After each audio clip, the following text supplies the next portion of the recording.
जय हिंद। हम लोग समझेंगे भारत का अपवाह तंत्र अर्थात भारत की नदियाँ। तो भारत का अपवाह तंत्र जब हम लोग पढ़ेंगे तो भारत के अपवाह तंत्र को दो भागों में विभक्त करते हैं अर्थात दो भागों में इसको विभाजन किया गया है। तो समझते हैं कौन कौन से भागों में इसको विभाजन किया गया है। देखिए अपवाह तंत्र हम लोग पढ़ते हैं, अपवाह तंत्र, ठीक। अपवाह तंत्र सबसे पहले हम लोग इसमें देखते हैं आपका हिमालय, ठीक है। हिमालय अर्थात उत्तर भारत की नदियाँ, उत्तर भारत की नदियाँ, इसको एक बार समझ लेते हैं, ठीक है। नदियों में हमको क्या क्या पढ़ना है, तो उत्तर भारत की नदियाँ, और दूसरे नंबर पर हम समझते हैं आपका प्रायद्वीपी यानी कि दक्षिण भारत की नदियाँ। क्या है? दक्षिण भारत की नदियाँ। इतना आप लोग समझ गए होंगे। देखिए अपवाह तंत्र में इसको दो भागों में विभक्त कर दिए। एक तो हम पढ़ेंगे हिमालय से निकलने वाली नदियाँ जो वर्ष भर सतत वाहिनी होती हैं अर्थात उसमें वर्ष भर जल रहता है।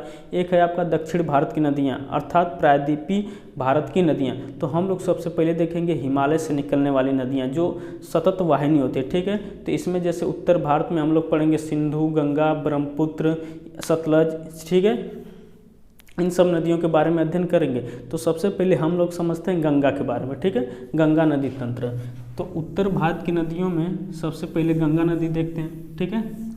देखिए गंगा नदी का उद्गम स्थल देखेंगे। गंगा नदी किस नाम से निकलती है, कहाँ से निकलती है, तो याद रखिएगा गंगा नदी का उद्गम उत्तराखंड के उत्तराकाशी जिले में स्थित 3900 मीटर की ऊंचाई पर स्थित गंगोत्री ग्लेशियर के गोमुख से होता है। कहाँ से होता है? देखिए गंगा तंत्र समझते हैं, गंगा नदी तंत्र। तो समझते हैं गंगा नदी तंत्र के बारे में। तो देखिए गंगा नदी कहाँ से निकलती है, तो उत्तराखंड एक स्टेट। देखिए ये जो बोर्ड है इसको आप उत्तराखंड समझिए, ठीक है। उत्तराखंड एक राज्य है, अभी फिलहाल के लिए उत्तराखंड इसको समझते हैं। तो उत्तराखंड में एक उत्तराकाशी जिला है, उत्तराकाशी जिले में, ठीक ना, 3900 मीटर, कितना? 3900 मीटर की ऊंचाई पर स्थित है गंगोत्री ग्लेशियर। कौन सा? गंगोत्री ग्लेशियर,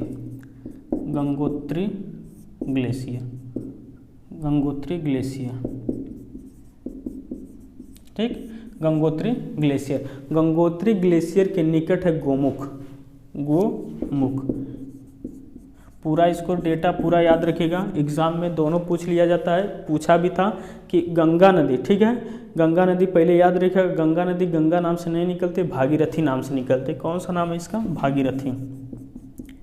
इसको आप लिख लीजिए, लिखते हुए चलिए, याद करते हुए चलिए, याद हो जाएगा।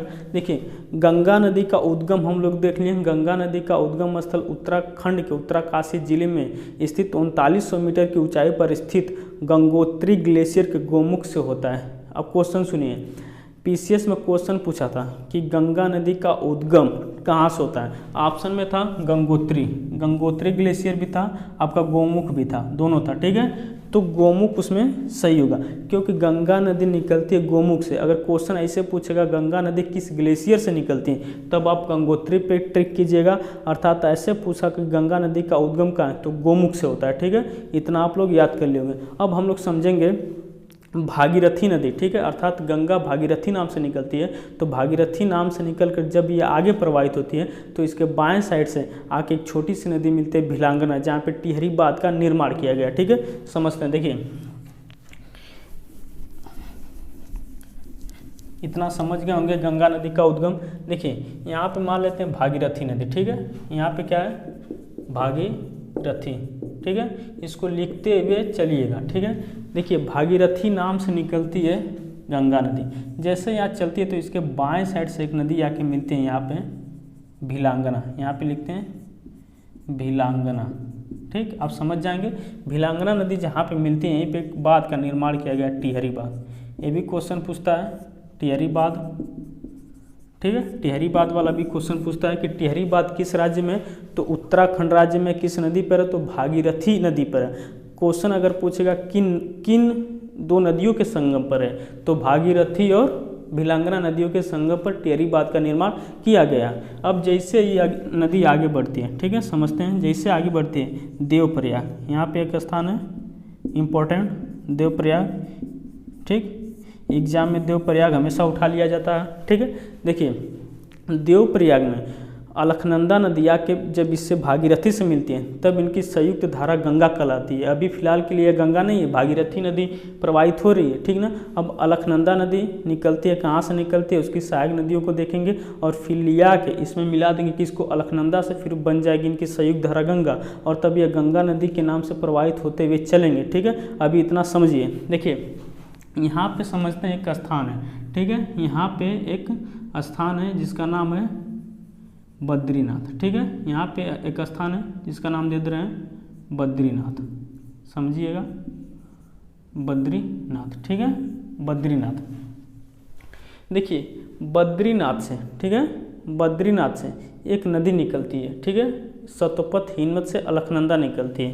यहीं पे सतोपथ हिमनद लिख देते हैं। सतोपथ हिमनद का नाम है हिमनद या ग्लेशियर, ठीक। हिमनद को ही ग्लेशियर कहते हैं। सतोपथ हिमनद से एक नदी निकलती है जिसका नाम है अलकनंदा, ठीक है। जैसे अलकनंदा ऐसे प्रवाहित होते हुए आती है। तो यहाँ पे एक स्थान है विष्णुप्रयाग, विष्णुप्रयाग, ठीक है, विष्णुप्रयाग। विष्णुप्रयाग में इसके दाएं साइड से, ठीक है, सॉरी इसके बाएं साइड से एक नदी आके मिलती है जिसका नाम है धौली गंगा। यहाँ पे लिखते हैं धौली गंगा। देखिए धौली गंगा कहाँ पे मिलती है, तो विष्णुप्रयाग में। उसके बाद जब यह नदी आगे बढ़ती है, ठीक है, तो यहाँ पे आती है। तो यहाँ पे एक स्थान है नंदप्रयाग। यहाँ पे लिखते हैं नंद, नंद से समझ जाएगा नंदप्रयाग में। यहाँ पे ये नदी का नाम है तो नंदाकिनी, नंदाकिनी नदी मिलती है नंदप्रयाग में। और फिर जब यह नदी आगे और प्रवाहित होते हुए आती है तो यहाँ पे एक स्थान है कर्णप्रयाग। यहाँ पे लिखते हैं कर्णप्रयाग। कर्णप्रयाग में पिंडार नदी मिलती है। ये सब बाएं साइड से नदियाँ मिल रही हैं, ठीक है। अलकनंदा में पिंडार, जब यह और आगे आती है यह नदी तो यहाँ पे है रुद्रप्रयाग, ठीक है। यहाँ पे है रुद्रप्रयाग। कौन सा स्थान है, इसको यहाँ पे लिखते हैं क्योंकि रुद्रप्रयाग में जो नदी मिलती है, ठीक, या जो रुद्रप्रयाग, ये नदी नहीं है, स्थान है रुद्रप्रयाग। रुद्रप्रयाग में जो नदी मिलती है वह इसके बाएं साइड से नहीं बल्कि दाएं साइड से आके मिलती है जिसका नाम है मंदाकिनी। यहाँ पे एक स्थान है केदारनाथ, ठीक है, समझिए केदारनाथ। केदारनाथ से एक नदी निकलती है जिसका नाम है मंदाकिनी, और मंदाकिनी दाएं साइड से होते हुए आके रुद्रप्रयाग में मिल जाती है। कौन सी नदी है, मंदाकिनी है, ठीक है। मंदाकिनी नदी केदारनाथ से निकल के, ठीक है, केदारनाथ से निकल के आके रुद्रप्रयाग में मिल जाती है। किससे, अलकनंदा से, ठीक है। अब इनकी यह अलकनंदा अपनी संयुक्त धारा लेकर चलती है रुद्रप्रयाग में। कहाँ पे, रुद्रप्रयाग में। और रुद्रप्रयाग में याद रखिएगा, यहीं देवप्रयाग में, रुद्रप्रयाग के बाद जब ये प्रवाहित होती है अलकनंदा नदी सबको लेकर तो आती है देवप्रयाग में। तो इसी देवप्रयाग में इधर से कौन सी नदी आई थी, इधर से आपकी नदी आई थी भागीरथी, और इधर से आपकी आई थी अलकनंदा। तो भागीरथी और अलकनंदा की संयुक्त धारा मिलकर गंगा कहलाती है, ठीक। इतना आप लोग समझ गए होंगे। भागीरथी प्लस अलकनंदा, अलकनंदा, देखिए भागीरथी और अलकनंदा की संयुक्त धारा मिलकर दोनों क्या कहलाती हैं, तो गंगा कहलाती हैं। अब यह गंगा के नाम से आगे प्रवाहित होते हुए चलती हैं। आप लोग इतना समझ गए होंगे। देखिए एक बार और समझाते हैं, फिर उसके बाद हम लोग आगे बढ़ेंगे। उसके बाद हम लोग देखेंगे इसकी सहायक नदियाँ, ठीक है। आप एक बार इसको लिख के याद करिएगा, ठीक है, याद हो जाएगा, ठीक है। और जो भी एग्ज़ाम में इससे क्वेश्चन बनेंगे इससे बाहर नहीं बनेगा, ठीक है। देखिए भागीरथी को हम निकाले हैं उत्तराखंड, ठीक ना। ग्लेशियर पूछेगा तो गंगोत्री ग्लेशियर, स्थान पूछेगा गोमुख। यह जब आती है तो इसके बाएं साइड पे एक छोटी सी नदी मिलती है भिलंगना। भिलंगना और भागीरथी दोनों नदियों के संगम पर ही बना है टिहरी बांध। जब यह नदी देवप्रयाग में आती है तो देवप्रयाग में स्टॉप हम लोग ले लिए हैं क्योंकि हमको मिलाना यहाँ पे अलकनंदा नदी को। तो अलकनंदा नदी को देखें हैं, अलकनंदा नदी निकलती है बद्रीनाथ के सतोपथ हिमनद से। कहाँ से, बद्रीनाथ के सतोपथ हिमनद से। बद्रीनाथ पे एक मूवी भी बनी है, ठीक है। बद्रीनाथ आप लोग मूवी में देखे होंगे कितने बड़े बड़े ग्लेशियर हैं, पिघलते हैं, नदी निकलती हैं, ठीक है, क्योंकि यह हिमालयी क्षेत्र है। और वहाँ से जो है बद्रीनाथ के सतोपथ हिमनद से जैसे निकलती अलकनंदा और जैसे ही आगे आती तो विष्णुप्रयाग में मिल जाती धौली गंगा, ठीक ना। क्वेश्चन पूछा हुआ है कि विष्णुप्रयाग किन दो नदियों का संगम है, ठीक है। आप देखिए मैं क्वेश्चन तो लिख नहीं सकता, आप अपने से क्वेश्चन लिखिए कि विष्णु प्रयाग किन दो नदियों का संगम है। तो देखिए विष्णु प्रयाग, धौली गंगा, अलकनंदा। विष्णु प्रयाग, धौली गंगा और अलकनंदा का संगम है, ठीक है। उसके बाद जैसे नदी आगे बढ़ती है तो यहाँ पे आपका नंद प्रयाग, यहाँ पे आपका नंद प्रयाग। तो याद रखिएगा नंद प्रयाग किन दो नदियों का संगम है, तो नंद प्रयाग, अलकनंदा और नंदाकिनी। आप ऐसे क्वेश्चन बना सकते हैं, नंद प्रयाग किन दो नदियों का संगम है, तो अलकनंदा और नंदाकिनी। अब आगे बढ़ेंगे तो यहाँ पे देखिए कर्ण प्रयाग, ठीक है। कर्ण प्रयाग किन दो नदियों का संगम है, तो अलकनंदा और पिंडार। ऐसे क्वेश्चन आप बनाते रहिए, ठीक है। कर्ण प्रयाग, अलकनंदा और पिंडार। और जैसे ही आती है रुद्र प्रयाग, ये सब तो बाएं साइड से मिल रही थी अलकनंदा से। जब हम आएंगे रुद्र प्रयाग है, तो रुद्र प्रयाग में एक नदी आके मिलती है मंदाकिनी। मंदाकिनी जो केदारनाथ से निकलती है, ठीक, केदारनाथ से प्रवाहित होते हुए दाएं साइड से आके अलकनंदा में रुद्र प्रयाग में मिल जाती है, ठीक है। आप इसी को याद रखते हैं कि देव प्रयाग, भागीरथी, अलकनंदा मिलने के बाद गंगा बनती है। लेकिन एग्जाम में ये पूछ लिया जाता है, ठीक ना, रुद्र प्रयाग किन दो नदियों का संगम है, तो रुद्र प्रयाग, अलकनंदा और मंदाकिनी दो नदियों का संगम है, ठीक है। ये तो दोनों हो गया संगम। फिर उसके बाद जैसे हम आते हैं देव प्रयाग, तो देव प्रयाग सबको पता है भागीरथी और अलकनंदा का संगम है। उसके बाद ये बन जाती है गंगा, ठीक है, यहाँ पे बन जाती है गंगा, ठीक।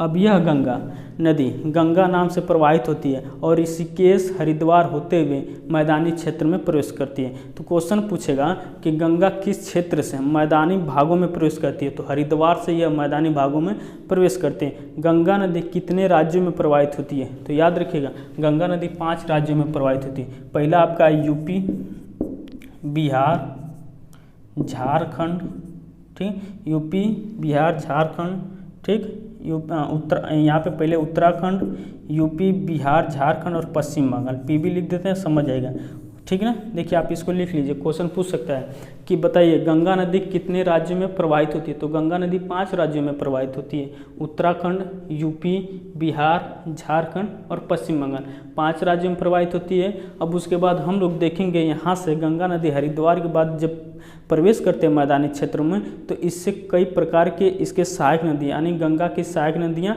ट्रिब्यूटरी ऑफ गंगा, ठीक, गंगा की कौन कौन सी सहायक नदियाँ और कहाँ से उद्गम होता है, कहाँ पे मिलती है, उसके बारे में देखेंगे। और गंगा नदी को लास्ट में ले जाएंगे पश्चिम बंगाल के फरक्का नामक स्थान से। एक भी तरीका अलग होती है, उसके बाद इसको हला देंगे बांग्लादेश में, पद्मा बन जाती है, जमुना मिल जाती है, उसके बाद ढकेल देंगे अरब सागर में, बंगाल की खाड़ी में ढकेल देंगे, गंगा नदी खत्म। और इससे जितने भी क्वेश्चन बन सकते हैं आप कर लेंगे, ठीक है, समझते हैं। देखिए इसको आप अगर देखना चाहते हैं स्क्रीनशॉट लेकर याद कर लीजिए, ठीक है।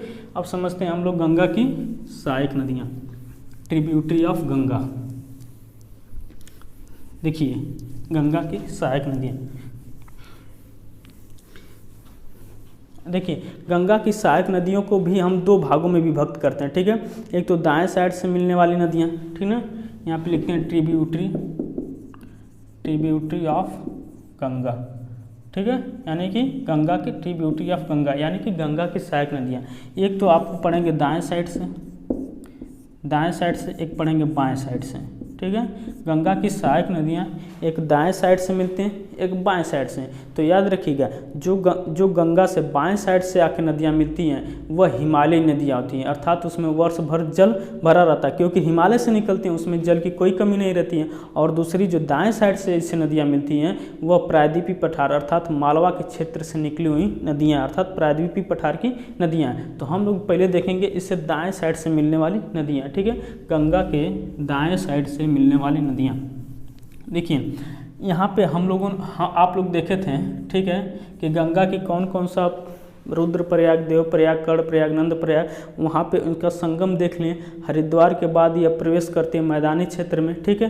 तो उसके बाद यह यूपी, बिहार, झारखंड, पश्चिम बंगाल होते हुए यह बांग्लादेश में प्रवेश करते हैं। तो हम लोग देखेंगे जब ये मैदानी क्षेत्र के बाद ये जब प्रवाहित होती है गंगा नदी, ठीक है, उसके बाद का यह मैप है जो हम इससे पहले जो बनाया उसको समझ लिए होंगे, तब इसको आसानी होगी समझने में, ठीक है। जब यह गंगा नदी आगे बढ़ती है, ठीक है, यह गंगा नदी जब आगे बढ़ती है तो यहाँ से इसकी जो गंगा की सबसे बड़ी सहायक नदी है यमुना है, ठीक है। गंगा की सबसे बड़ी सहायक नदी गंगा की सबसे बड़ी सहायक नदी कौन सी है? यमुना है, जो निकलती यहाँ से निकलती है। ठीक है, उत्तराखंड में एक स्थान है, जब हम हिमालय पढ़ा रहे थे तो बता रहे थे कि उत्तराखंड में कौन कौन से बंदरपुछ, कामेत, नंदा देवी पर्वत हैं, बता रहे थे। तो यहीं पे बताया था उत्तराखंड में एक पर्वत चोटी थी बंदरपुछ। ठीक है, बंदरपुछ चोटी कहाँ? तो उत्तराखंड में बंदरपुछ चोटी के यमुनोत्री ग्लेशियर। कौन सा ग्लेशियर? यमुनोत्री ग्लेशियर। ठीक है, यमुनोत्री एक ग्लेशियर है, यमुनोत्री ग्लेशियर। ठीक है, यमुनोत्री ग्लेशियर, यमुनोत्री ग्लेशियर से निकलती यमुना। ठीक है, इसकी लंबाई है 1365। याद रखिएगा, यमुना की लंबाई कितनी किलोमीटर है? तो 1365 किलोमीटर यमुना की लंबाई। और यह जाके मिलते हैं कहाँ पे? तो यह जाके मिलते हैं इलाहाबाद में। ठीक है, प्रयागराज। ठीक है, क्वेश्चन पूछेगा कि यमुना नदी गंगा में कहाँ पे जाके मिलती है? तो याद रखिएगा प्रयागराज में मिलती है। ये यमुना नदी है, यहाँ पे लिखते हैं यमुना। ठीक है, यमुना, और ये गंगा है। ठीक ना, देखिए अपने से क्वेश्चन बनाते रहिए कि यमुना नदी गंगा में कहाँ पे मिलती है? तो याद रखिएगा प्रयागराज में यमुना जाके गंगा में मिल जाती है। ठीक है, अब समझते हैं सहायक नदी। ठीक है, इस देखिए हिमालय से निकलने वाली अधिकतर नदियां जो है इसके बाएं साइड से मिलती हैं। ठीक है, लेकिन यमुना एकमात्र ऐसी सहायक नदी है जो हिमालय से तो निकलती है लेकिन ये दाएं साइड से आके मिलती है, यमुना नदी। ऐसे भी क्वेश्चन पूछ सकता है कि हिमालय से सभी निकलने वाली नदियाँ हिमालय से निकलने वाली सभी नदियाँ गंगा के बाएं साइड से मिलती है, लेकिन गंगा की वह एकमात्र सहायक नदी जो हिमालय से तो निकलती है लेकिन दाएं साइड से जाके मिलती हैं। ठीक है, कौन सी नदी? यमुना। इस आधार पर एक क्वेश्चन पूछा भी गया था ग्रुप डी में, अभी हम बताएंगे कौन सा क्वेश्चन पूछा गया था। ठीक है, तो यहाँ पे मिल गई, यहाँ पे प्रयागराज लिख देते हैं।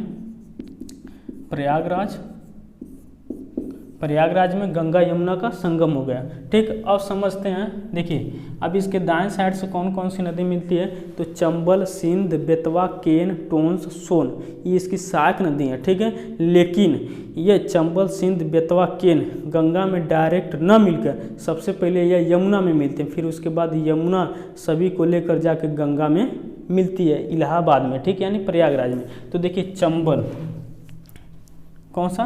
चंबल। यहाँ पे एक नदी है चंबल। ठीक है, यहाँ पे है चंबल। चंबल बहुत खतरनाक नदी है, आप सबको पता है। ठीक है, चंबल नदी जो है मध्य प्रदेश के महू यानी जनापाव पहाड़ी, कौन सी पहाड़ी? जनापाव पहाड़ी। ठीक है, लिखते हुए चलिए, जनापाव पहाड़ी से निकलकर, ठीक है, यह जब निकलती है तो इसकी एक सहायक नदी है। ठीक है, जिसका नाम है छिप्रा। यहीं पे एक और चीज़ है, काकरी बड़ी पहाड़ी है, काकरी बड़ी से एक छोटी सी नदी इससे निकल के जाके मिलती है पहले चंबल में, जिसका नाम है छिप्रा। तो छिप्रा किसकी सहायक नदी है? चंबल की। अब यह धारा प्रवाहित होते हुए जाती है कहाँ पे? इटावा। यहाँ पे स्थान है इटावा। ठीक है ना, तो चंबल नदी, बताइए चंबल नदी यमुना में किस स्थान पर मिलती है? तो इटावा में मिलती है। ठीक, चंबल नदी कहाँ पे मिलती है? यमुना में, तो इटावा में। और एक सिंध नदी, ये सब मालवा पठार से निकली हुई नदियाँ, अर्थात मध्य प्रदेश से ये सब निकल रही हैं। एक सिंध नदी है जो जालौन वाले क्षेत्र में जाके यहाँ पे सिंध नदी मिलती है। ठीक है, कौन सी नदी? सिंध। यहाँ पे सिंध नदी कहाँ पे? जालौन के क्षेत्र में जाके मिलती है सिंध नदी। अब उसके बाद है बेतवा नदी। देखिए बेतवा नदी, ठीक है, जगह कम पड़ जा रही है, इसको हम प्रयागराज यहाँ पे लिख दे रहे हैं। ठीक है, यहाँ पे समझिए। ठीक है, ये यमुना मिले, यहाँ पे प्रयागराज है। ठीक है, प्रयागराज, इसको आप समझिए। ठीक है, उसके बाद देखिए बेतवा जो नदी है ये जाके मिलती है हमीरपुर में। कहाँ पे? हमीरपुर। ठीक है, हमीरपुर एक स्थान है यूपी में, वहीं पे मिलती है। और यह निकलती है मध्य प्रदेश से ही निकलती है, विंध्य पर्वत से। विंध्य पर्वत, देखिए विंध्य पर्वत से निकलती है कौन सी नदी? बेतवा। यहाँ पे लिखते हैं बेतवा नदी। बेतवा नदी विंध्य पर्वत से निकलकर कहाँ पे जाके मिलती है? तो याद रखिएगा, यह जाके मिलती है बांदा में। कहाँ पे मिलती है? बांदा में, सॉरी हमीरपुर, बोल रहे हैं हमीरपुर, लिख रहे हैं बांदापुर। ठीक है, आप समझिएगा, बोले तो हमीरपुर है। हमीरपुर में कौन सी नदी जाके मिलती है? बेतवा। ठीक है, तो चंबल, सिंध, बेतवा, और एक नदी बच गया आपका केन। ठीक है, कौन सी नदी? केन नदी जो है, ठीक है, केन नदी ये निकलती कैमूर पर्वत से। कौन सा पर्वत? कैमूर पर्वत। कैमूर पर्वत से निकलती है केन नदी और यह यमुना में जाके मिलती है। कहाँ पे मिलती है? तो बांदा में। ठीक है, कहाँ पे मिलती है? तो यहाँ पे एक स्थान बनाते हैं बांदा। ठीक है, और थोड़ा से प्रयागराज को थोड़ा से आगे करते हैं, यहाँ पे प्रयागराज। ठीक है, प्रयागराज। अब देखिए समझिए, मालवा के पठार से यानी प्रायद्वीपीय पठार से निकलने वाली नदियाँ चंबल, सिंध, बेतवा, केन। पहले 4 नदी समझिए कौन कौन सी है। देखिए आराम से समझिए, याद हो जाएगा। ठीक, देखिए चंबल नदी निकलती है कहाँ से? मऊ के जाना पाव पहाड़ी से। ठीक है, और यह जाके इटावा में पहले यमुना से मिलती है। उसके बाद है आपका काकरी बड़ी से छिपरा, इसकी सहायक नदी है, पहले इसमें मिल जाती है। ठीक है, उसके बाद है सिंध भी मालवा के पठार से निकलते और जालौन के क्षेत्र में जाके मिल जाते हैं यमुना से। ठीक है, फिर उसके बाद है बेतवा। ठीक, कौन सी नदी? बेतवा मध्य प्रदेश के विंध्य पर्वत से निकलती है। कौन सा? विंध्य पर्वत से निकलती है और हमीरपुर में जाके मिलते हैं किससे? यमुना से। ठीक है, अगर आपको दिखाई नहीं दे रहा है तो आप सिर्फ सुनिए, उसको लिखिए। ठीक है, हमीरपुर में मिलती है कौन सी नदी? तो बेतवा नदी हमीरपुर में मिलती है किससे? यमुना से पहले मिलती है। ठीक, उसके बाद कैमूर पर्वत से निकलती है कौन सी नदी? केन नदी। केन नदी कैमूर पर्वत से निकल के यहाँ पे एक स्थान है बांदा, ये सब यूपी में है, बांदा। कैमूर पर्वत कहाँ पे मिलती है? कैमूर पर्वत से निकलकर केन नदी बांदा में जाके यमुना से मिलती है। अब हम लोग थोड़ा से आगे बढ़ते हैं, इसको जब हम लोग आगे करेंगे, ठीक है, थोड़ा से आगे जब हम लोग बढ़ेंगे तो एक नदी निकलती है इसी पर्वत से, टोंस नदी। कौन सा? टोंस। यहाँ पे लिखते हैं टोंस नदी। टोंस नदी निकलती है कैमूर पर्वत से। ठीक, कौन सा? ये भी कैमूर पर्वत से निकलती है। टोंस नदी भी कैमूर पर्वत से निकलती है, लेकिन यह टोंस नदी, ठीक है, इलाहाबाद के जस्ट आगे देखेंगे तो सिरसा एक स्थान है। ठीक है, सिरसा क्या है? एक स्थान है। इलाहाबाद के जस्ट आगे जाएंगे तो सिरसा एक स्थान है। तो टोंस नदी डायरेक्ट गंगा में जाके मिलती है सिरसा नामक स्थान पे। और उसके बाद देखेंगे तो लास्ट में बिहार के जब हम लोग क्षेत्र में जाएंगे, बिहार के क्षेत्र में, तो एक स्थान है पटना। क्या है? यहाँ पे मान लेते हैं पटना है। कहाँ है? पटना। यहाँ पे मान लेते हैं पटना। ठीक है, और एक नदी इसकी सहायक नदी बच गई है। कौन सी नदी है? सोन नदी। समझते हैं, देखिए सोन नदी के बारे में हम लोग समझते हैं। देखिए छत्तीसगढ़ और मध्य प्रदेश की सीमा पर स्थित है मैकाले पर्वत। कौन सा पर्वत? मैकाले पर्वत। मैकाले पर्वत की सर्वोच्च चोटी अमरकंटक, और अमरकंटक की ऊंचाई 1036। ठीक, कितना है? 1036। ये अमरकंटक की लंबाई है। और अमरकंटक पहाड़ी से 3 नदियाँ निकलती हैं। कौन कौन सा? सोन, नर्मदा, महानदी। सोन अमरकंटक से उत्तर की तरफ निकलकर उत्तर साइड से निकलकर उत्तर की तरफ प्रवाहित होती है। ठीक है, इतना याद रखिएगा। सोन नदी अमरकंटक पहाड़ी से निकलती है और उत्तर की तरफ प्रवाहित होती है। और इसके पश्चिम से नर्मदा नदी निकलती है। अमरकंटक, सब चीज़ लिखना पड़ता है। ठीक है, क्या करें? अमरकंटक से 3 नदियाँ निकलती। कौन कौन से? सोन, नर्मदा और महानदी। महानदी जो दक्षिण से निकलती है। ठीक ना, आप अगर इसको लिखना चाहें तो लिख सकते हैं। देखिए उत्तर से कौन नदी निकलती है? तो सोन। ठीक है, पश्चिम से नर्मदा।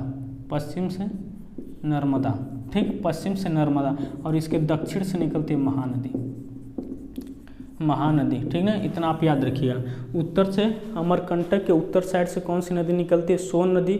पश्चिम से कौन सी नदी निकलती है? तो नर्मदा। दक्षिण से महानदी निकलती है। अब यह सोन नदी, ठीक, सोन नदी अमरकंटक पहाड़ी से निकलकर, ठीक है, अमरकंटक पहाड़ी से निकलकर यह जाके मिलती है पटना में। अब सुनिए क्वेश्चन क्या पूछा था ग्रुप डी में। ठीक है, 2018 में ग्रुप डी में क्वेश्चन पूछा था, गंगा की एकमात्र सहायक नदी जो दाहिने तट से प्रवाहित होते हुए आती है और पटना में मिल जाती है, कौन सी नदी है? तो यही सोन नदी है। ठीक है, सोन नदी पटना में मिल जाती है। तो देखिए यह अभी गंगा की दाहिने साइड से मिलने वाली नदियाँ थी। कौन सी? यह गंगा के दाएं साइड से मिलने वाली नदियाँ थी। इतना आप लोग समझ गए। चंबल, सिंध, बेतवा, केन, टोंस, सोन। अगर नहीं भी आप याद हो रहा है तो आप 2 से 3 बार बोलिए चंबल सिंध बेतवा केंटोन सोन, चंबल सिंध बेतवा केंटोन सोन, आपको याद हो जाएगा, ठीक है ना। ऐसे क्वेश्चन पूछ सकता है निम्न में से कौन सी गंगा की सहायक नदी नहीं है, तो दे देगा ऑप्शन चंबल सिंध बेतवा केंटोन्स, और बाएं साइड से आके मिलती है रामगंगा, गोमती, घाघरा, गंडक, कोसी, महानदा। अब हम लोग समझेंगे बाएं साइड से कौन कौन सी नदियाँ अगर इससे मिलती है, ठीक है। आप इतना दाएं साइड से समझ गए होंगे, अब हम लोग समझेंगे बाएं साइड से, ठीक है। देखिए बाएं साइड से कौन कौन सी नदी मिलती है, तो इसको एक बार हम लोग मिटाते हैं समझने के लिए, आप एक बार इसको देख लीजिएगा। देखिए ये तो अभी हो गया आपके दाएं साइड से, अब समझते हैं बाएं साइड से कौन कौन सी नदी मिलती है।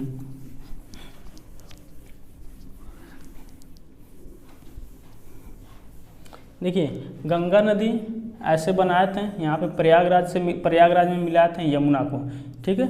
यमुना को हम लोगों ने मिला दिया था, ठीक है। ये गंगा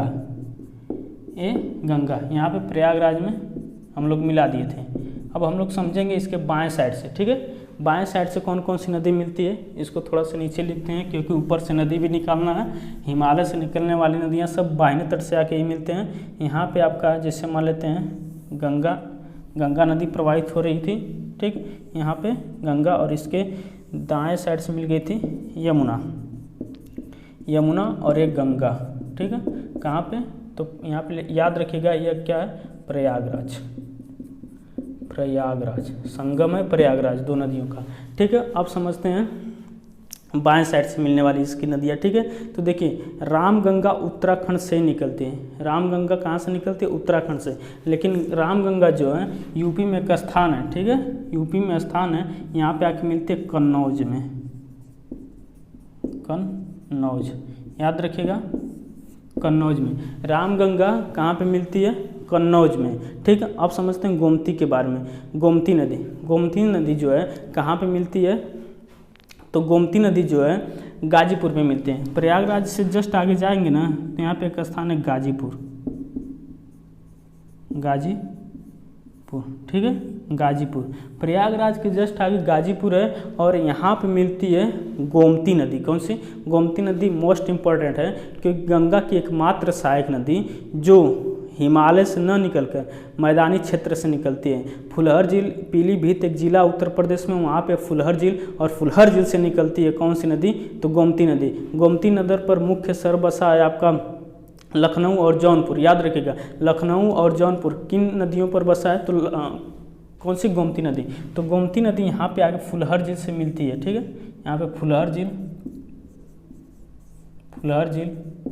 ये भी पूछता है फुलहर झील कहाँ पे है, तो पीलीभीत जिला है, ठीक है। यहाँ पे लिखते हैं पीलीभीत। आप लोगों को पता होगा पीलीभीत जिले में है फुलहर झील, और फुलहर झील से निकलती कौन सी नदी, गोमती नदी, और गोमती नदी आके मिलती है कहाँ पे, गाजीपुर में। अब हम लोग गाजीपुर के आगे चलेंगे, ठीक है। गाजीपुर के आगे चलेंगे, जैसे हम लोग आगे चलेंगे, ठीक है, यहाँ से, ठीक है। यहाँ पे एक स्थान है, यहाँ पे देखिए रामगंगा गोमती। अब यहाँ पे एक स्थान है छपरा, क्या है, छपरा। यहाँ पे छपरा लिखते हैं, छपरा में आके मिलती है घाघरा नदी। अब इसको समझते हैं, ठीक है। घाघरा नदी के बारे में समझते हैं। देखिए घाघरा नदी घाघरा नाम से नहीं निकलती, यह नेपाल में एक ग्लेशियर है, मिलान ग्लेशियर। कौन सा है, मिलान, इसको समझ दिए, मिलान ग्लेशियर। यहाँ पे लिखते हैं मिलान ग्लेशियर से निकलती है घाघरा। लेकिन यह घाघरा नदी पहले शारदा नाम था इसका। कौन सी नदी निकलती है यहाँ से, शारदा नाम, शारदा। इस शारदा नदी को, ठीक है, शारदा नदी को प्रारंभ में गौरी शंकर कहा जाता है, ठीक है। और इस नदी को भारत और नेपाल के सीमा पर इसी को हम काली नदी कहते हैं, ठीक है। क्वेश्चन पूछा हुआ काली नदी किसको कहते हैं, तो शारदा नदी को ही काली नदी कहते हैं। जब यह नदी प्रवाहित होते हुए यूपी के बाराबंकी जिले में आती है, तो बाराबंकी में मिल जाती है घाघरा नदी से, तब यह घाघरा नाम से प्रवाहित होते हुए आके छपरा में मिल जाती है, ठीक है ना। यहाँ पे छपरा में मिल जाती है कौन सी नदी, घाघरा। इसका कॉन्सेप्ट आप लोग समझ गए होंगे, ठीक है। यह कहाँ से निकलती है घाघरा नदी, तो नेपाल के मिलान ग्लेशियर से निकलती है, और यह प्रारंभ में गौरी शंकर के नाम से जानी जाती है। नेपाल और भारत की सीमा पर इसको काली नदी कहते हैं। कौन सी नदी कहते हैं, काली नदी। अब ये आके यह छपरा में मिल जाती है, ठीक है। अब हम लोग आगे बढ़ते हैं, ठीक। देखिए यहाँ पर एक स्थान है बिहार में सोनपुर, ठीक है, सोनपुर याद करते हुए चलिएगा, सोनपुर। देखिए रामगंगा, गोमती, घाघरा ये तो यूपी में हो गया, अब बाकी नदियाँ इसको बिहार में मिलेगी, ठीक है। देखिए सोनपुर में आपको एक नदी मिलेगी जिसका नाम है गंडक। कौन सा नदी? गंडक। गंडक में हिमालयी नदी है, हिमालय के क्षेत्र से निकलती है और यह नदी नेपाल में शालिग्राम या नारायणी के नाम से जानी जाती है। क्या? शालिग्राम या नारायणी, इसको लिख लीजिएगा, ठीक है। गंडक नदी को, ठीक है, गंडक नदी को नेपाल में किस नाम से जाना जाता है? तो शालिग्राम या नारायणी के नाम से, और यह सोनपुर में आके मिल जाती है, ठीक है। कहाँ पे? सोनपुर में। कौन सी नदी सोनपुर में आके मिलती है? तो गंडक नदी, ठीक है, ठीक है, सोनपुर में। याद रखिए छपरा और सोनपुर के बीच में आपका एक यहाँ पे एक नदी मिलाते हैं पटना, ठीक है। पटना जो जाके मिलती है कहाँ से? दाएं साइड से। तो इस दाएं साइड वाला आप याद कर लेंगे, हम अब बाएं साइड वाला समझा रहे हैं, ठीक है। तो यहाँ पे पटना है, ठीक है, सोनपुर और छपरा के बीच में पटना है। तो यहाँ पे कौन सा स्थान है? सोनपुर। सोनपुर में हो गया आपका कौन सी नदी? गंडक नदी। अब समझते हैं कोसी नदी के बारे में। कोसी गंगा की बहुत बढ़िया नदी है, आप सबको पता है कि ये अपने रास्ता बदलने के लिए विख्यात है, इसलिए इसको बिहार का शोक, धोखाधड़ी, बेवफा जो भी कहिए इसको कह सकते हैं। किसको? कोसी नदी को, ठीक है। तो यहाँ पे एक स्थान मिलेगा आपको, यहाँ पे सोनपुर के बाद जो है थोड़ा से इसको चलिए यहीं पे एडजस्ट करते हैं। यहाँ पे एक स्थान है कुर्सेला। क्या स्थान है? कुर्सेला। बिहार में स्थान है कुर्सेला, और यहाँ से नदी प्रवाहित होते हुए आती है कुर्सेला, ठीक है। कौन सी नदी प्रवाहित होते हुए आती है यहाँ से? तो कोसी, ठीक ना। आप कॉन्सेप्ट समझिए, क्वेश्चन अपने से बनाइए, ठीक है। यहाँ सोनपुर के बाद है कुर्सेला, ठीक है, ये आपका सोनपुर है, ठीक है। दिख नहीं रहा, आप समझिए, हम बोल रहे हैं उसको आप लिखिए, ठीक ना। सोनपुर के बाद क्या? कुर्सेला। यहाँ पे कुर्सेला नदी, कुर्सेला स्थान पर कौन सी नदी मिलती है? तो कोसी नदी मिलती है। देखिए कोसी नदी नेपाल के गोसाईनाथ पर्वत चोटी से निकलती है। कहाँ से? गोसाईनाथ, ठीक ना। इसका प्रारंभ में नाम अरुणा था। क्वेश्चन पूछेगा कि अरुणा किसका नाम है? तो कोसी नदी का नाम ही अरुणा है, और यह नदी प्रवाहित होते हुए आती है। जब यह नदी, आपको पता होगा कि हिमालय से जितनी भी नदियाँ निकलती हैं अपने साथ अवसाद मलबा लेकर चलती हैं, और यह नदी जब प्रारंभ में बहुत तेज़ी से चलती है। कौन सी नदी? कोसी नदी। इतना तेज जाती है कि ये अपने रास्ते को ही अवरुद्ध करती है, अपने रास्ते में अवसाद मलबे को जमा कर देती है, जिसके कारण इसका जो है रास्ता बंद हो जाता है, जिससे यह दूसरा मोड़ ले लेती है, ठीक है ना नदी। और रात में लोग सोए रहते हैं आराम से। बिहार में देखेंगे तो खटिया उटिया वाला चारपाई लगा कर सोए रहते हैं, आकर एक नदी अचानक से रातों रात आकर उनके घरों में उनके खटिया उटिया बहा ले जाती है, ठीक ना। इसलिए इसको बिहार का शोक कहते हैं। किस नदी को?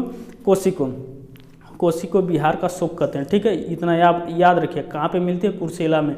अब लास्ट इसकी बाएं साइड से मिलने वाली नदियाँ हैं, आपको बता देते हैं। महानंदा नदी, ठीक है। तो क्वेश्चन पूछेगा हिमालय की सबसे पूर्वी नदी यानी कि अंतिम नदी महानंदा नदी, ठीक है। महानंदा नदी कहाँ से निकलती है? तो दार्जिलिंग पहाड़ी से। पश्चिम बंगाल में एक स्थान है दार्जिलिंग पहाड़ी, और यहाँ पे मिल जाती है दार्जिलिंग पहाड़ी में, ठीक है। यहाँ पे मिलती है आपकी कौन सी नदी? तो याद रखिएगा महानंदा। इस प्रकार महानंदा नदी मिलने के बाद यहाँ पे लिख देते हैं महानंदा, यहाँ पे समझिएगा महानंदा नदी, ठीक है, महानंदा नदी। तो देखिए बाएं साइड से कौन कौन सी नदियाँ मिलती हैं आप लोग समझ गए होंगे। एक बार और देखिए बाएं साइड से मिलती है रामगंगा। कौन सी नदी? रामगंगा, गोमती, घाघरा, गंडक, कोसी, महानंदा, ये बाएं साइड से मिलती हैं, ठीक है। तो रामगंगा उत्तराखंड से निकलती है, कन्नौज में मिल जाती है। गंगा की एकमात्र सहायक नदी जो हिमालय से न निकलकर मैदानी क्षेत्र से निकलती है। कौन सी नदी है मैदानी क्षेत्र? तो याद रखिएगा गोमती, जिस पे लखनऊ और जौनपुर बड़े बड़े शहर स्थित हैं। उसके बाद आप लोगों ने देखा था घाघरा को बताएं शारदा, ये घाघरा को ही शारदा कहते हैं, नेपाल से निकलती है, मिलान ग्लेशियर से निकलती है, और यह बाराबंकी में आके घाघरा से मिलती है, तब जाके इनकी संयुक्त धारा घाघरा कहलाती है और यह आकर छपरा में मिल जाती है।